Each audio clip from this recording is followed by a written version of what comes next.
की आरोग्य केंद्राला जाण्यासाठी तिथे रस्ताच नाही. आरोग्य केंद्र जिथे हे करायचं बोलतंय त्या ठिकाणी दोन्ही बाजूनी शौचालय आहे. एका बाजूनी दोन्ही बाजूनी नाला आहे. वरती मच्छीमारी म्हणजे घाणीचं साम्राज्य पसरलेल्या ठिकाणी आरोग्य केंद्र करण्याचा अट्टहास कशासाठी करतात मला काय आहे? नगरसेवक इथे 2 आहेत. आम्ही काय बोललो, एकमेकाच्या संपर्कात राहून या आम्हाला नागरिकांना विश्वासात घेऊन आम्हाला गार्डन पाहिजे की आरोग्य केंद्र पाहिजे, हे तर त्या लोकांनी विचार करायला पाहिजे की नाही. हे आम्हाला नाना-नानी पार्क करून दिलं. हे वयस्कर लोकांसाठी म्हणजे ज्येष्ठ नागरिकांसाठी, लहान मुलांसाठी हे गार्डन आम्हाला पाहिजे. बाकी आम्हाला काही नाही पाहिजे. नमस्कार, मी सोहम शिर्के. आपलं महानगरमध्ये आपलं स्वागत आहे. ठाणे महानगरपालिकेच्या हद्दीत अक्षरशः एक चिंताजनक आणि संतापजनक घटनेचं काहीसा आढावा समोर आलाय. कालच या संदर्भात दोन्ही शिवसेना एकमेकाला भिडल्याची घटना होती.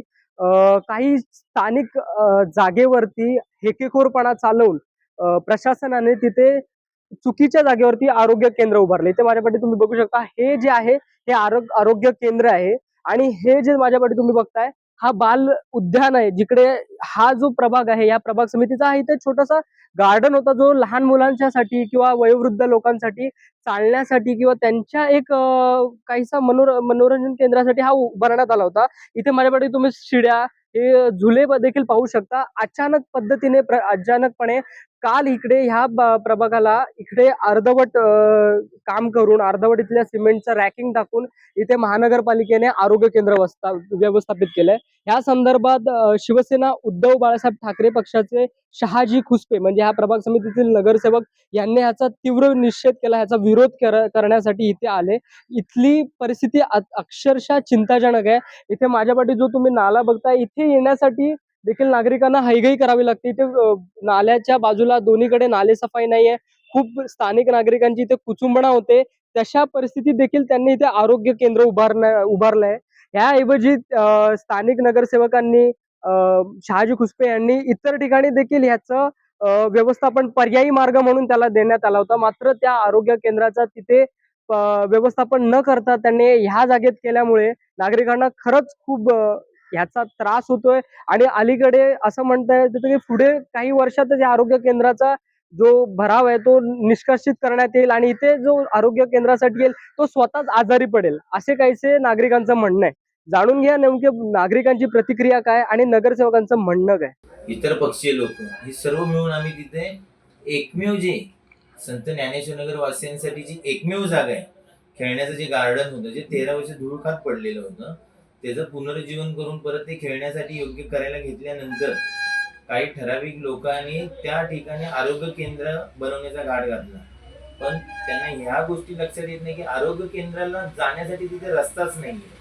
आरोग्य केंद्र जिथे हे करायचं बोलतंय त्या ठिकाणी दोन्ही बाजूनी शौचालय आहे. एका बाजूनी दोन्ही बाजूनी नाला आहे. वरती मच्छीवाडीवर म्हणजे घाणीचं साम्राज्य पसरलेल्या ठिकाणी आरोग्य केंद्र करण्याचा अट्टहास कशासाठी करतात मला काय आहे? त्याच्यापेक्षा योग्य जागा ही मुख्य रस्त्यालगत, जिथून ज्ञानेश्वर नगरचा मुख्य रस्ता आहे त्या मुख्य रस्त्यालगत जागा अवेलेबल असताना, उपलब्ध असताना त्या जागेवर न करता एकमेव लहान मुलांचं जे गार्डन आहे तिथेच करण्याचा हे लोकांचा जो अट्टहास चाललाय हा खरोखर विचित्र आहे. तर सर नेमकं या संदर्भात म्हणजे काही विरोध कोणाकडून नेमकं करण्यात आला असं काही कळेल का? विरोध हा प्रकार नाहीये. मागील 20 दिवसापूर्वी पण माझं महापालिकेच्या अधिकाऱ्यांशी बोलणं झालेलं होतं. त्यांनी आम्हाला सांगितलेले की आम्ही बैठक घेऊन योग्य चर्चा करून निर्णय घेतल्यानंतर काय करायचं ते ठरवू, तोपर्यंत त्या ठिकाणी काही करणार नाही. पण असं असताना सुद्धा काल अचानक दुपारी 2 वाजता त्यांनी कंटेनर आणले आणि ताकदीच्या जोरावरती स्थानिक प्रशासनाला सर्वांना हाताशी धरून त्यांनी ती गोष्ट करून घेतली. आणि त्या गोष्टीला स्थानिक माझ्याकडे 3,500 लोकांच्या स्थानिक नागरिकांच्या सह्या आहेत की त्यांचा त्या आरोग्य केंद्राला विरोध असून तिथे गार्डन लहान मुलांसाठी आरोग्य केंद्राची मागणी मी सुद्धा केलेली, पण ते योग्य ठिकाणी जे मुख्य रस्त्यालगत जागा आहे तिथे आणि जिथे नाना-नानी पार्क जे लहान मुलांचं उद्यान होतं त्या ठिकाणी उद्यान व्हावं ही माझी मागणी आहे. सर एक शेवटचा प्रश्न सर, तर आपली नेमकी मागणी त्यांच्याकडे कशा संदर्भात आहे? म्हणजे ते आरोग्य केंद्र कुठे उभारावं आणि ती जमीन कशा प्रकारे? नक्कीच आम्ही लेखी सुद्धा निवेदन दिले. आम्ही पुन्हा आयुक्त साहेबांची भेट घेऊन आम्ही सांगणार आहोत की ती जागा अयोग्य आहे. तुम्ही स्वतः येऊन पाहणी करा आणि आरोग्य केंद्रासाठी जी मुख्य रस्त्यालगत जी योग्य जागा आहे त्या ठिकाणी आरोग्य केंद्र आणि गार्डनच्या ठिकाणी गार्डन द्या. हे आमचे एकमेव आणि ह्या सगळ्या गोष्टी आम्ही लोकशाही मार्गानेच करणार आहेत. कोणत्याही पद्धतीचा आम्ही गैरवापर कुठल्याही ताकदीने हे करणार नाही. लोकशाही मार्गानेच आंदोलन करून आम्ही ही गोष्ट करून घेणार आहोत. नगरसेवक इथे 2 आहेत. आम्ही काय बोललो, एकमेकाच्या संपर्कात राहून या आम्हाला नागरिकांना विश्वासात घेऊन आम्हाला गार्डन पाहिजे की आरोग्य केंद्र पाहिजे, हे तर त्या लोकांनी विचार करायला पाहिजे की नाही. तुम्हाला कोणी निवडून दिलं? नागरिकांनी दिलं. आणि त्याच्यातल्या एकांचे चांगले विचार आहेत कुसबे साहेबांचे, आणि अनिल भोर साहेबांचे तर अजिबात विचार चांगले नाहीत. का तर ते कुसबे साहेबांचे विचार चांगले घेऊन बाबा चला लोकांचे नागरिकांचे विचार घेऊन तुम्ही आम्हाला गार्डनचं, लहान मुलांचं तुम्ही हे चिनून घेताय, गार्डन चिनून घेताय, हे चांगली बात नाही. प्रशासनाने पण चांगलं केलं नाही आहे. जरा आमच्या नागरिकांचं पण विचार घ्यायला पाहिजे ना त्याच्यामध्ये. जर नागरिकांचा विचार घेत नाही प्रशासन तर फायदा काय आहे मग? आमची लहान मुलं जाणार कुठे खेळायला? आमच्या लहान मुलांचं आरोग्य पण धोक्यामध्ये आहे, ते पण व्यवस्थित करून द्यायचं. ते मुलांना इकडे हाडवूड तिकडे हाडवूड, मुलांना असं वाटतं की इथे बाबा चला योग्य खेळायला भेटेल. आता वडवले साहेब होते, त्यांनी आम्हाला नाना नानी पार्क करून दिलं.